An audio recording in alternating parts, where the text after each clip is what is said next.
Long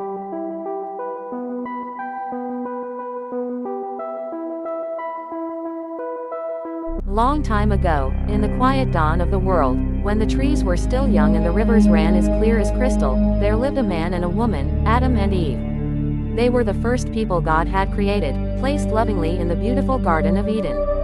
Though they had once lived in paradise, a choice to disobey God had led them out of the garden and into a world that was wild and untamed.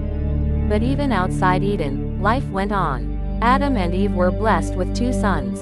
The firstborn was Cain, a strong, determined young man with a furrowed brow and calloused hands. He worked the land, planting seeds and harvesting crops. Cain took pride in the soil, the sweat on his back, and the food that grew beneath his feet. The second son was Abel. Gentle and thoughtful, Abel loved the open fields where he tended sheep. He had a shepherd's heart, caring deeply for every lamb, naming them, feeding them, protecting them from danger. While Cain looked down at the earth, Abel looked up at the sky, often talking to God in whispers the wind seemed to carry. As the boys grew, Adam and Eve taught them about the Lord. They told them of His love, His power, and how He had walked with them in the garden. They explained the importance of giving thanks to God and offering sacrifices as an act of worship. One day, both brothers brought their offerings to the Lord. Cain brought some of the produce he had grown. The fruits and vegetables were fresh, colorful, and carefully gathered. But there was something missing, a spark of sincerity, a heart fully surrendered. Abel brought the best of his flock. He chose a perfect lamb, one without blemish, and laid it on the altar with a heart full of gratitude, humility, and trust in God. God looked with favor on Abel's offering. It pleased Him, not just the lamb, but the heart that gave it. But Cain's offering, the Lord was not pleased. Not because God disliked vegetables or the labor of a farmer, but because He saw Cain's heart. It was full of pride and resentment, not humility and love.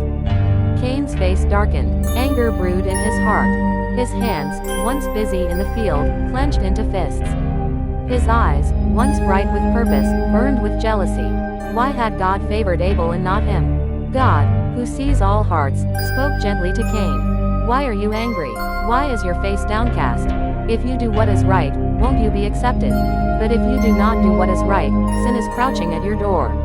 It desires to have you, but you must master it. It was a warning and a plea. God offered Cain a way back, a chance to choose right over wrong. But Cain didn't listen. One day, he invited Abel to the field. It seemed like an ordinary day. The sun rose, the birds sang, and the breeze was warm. But Cain's heart was not at peace. While they were in the field, Cain turned on his brother. In a moment of uncontrollable rage, he struck Abel and killed him. The earth, which once brought forth fruit from Cain's labor, now drank the blood of his own brother. Then God spoke. Cain, where is your brother Abel? Cain, still defiant, replied, I don't know. Am I my brother's keeper? But God knew. What have you done? Your brother's blood cries out to me from the ground. There was no hiding the truth. Cain had killed his brother, and now the very ground he worked was cursed.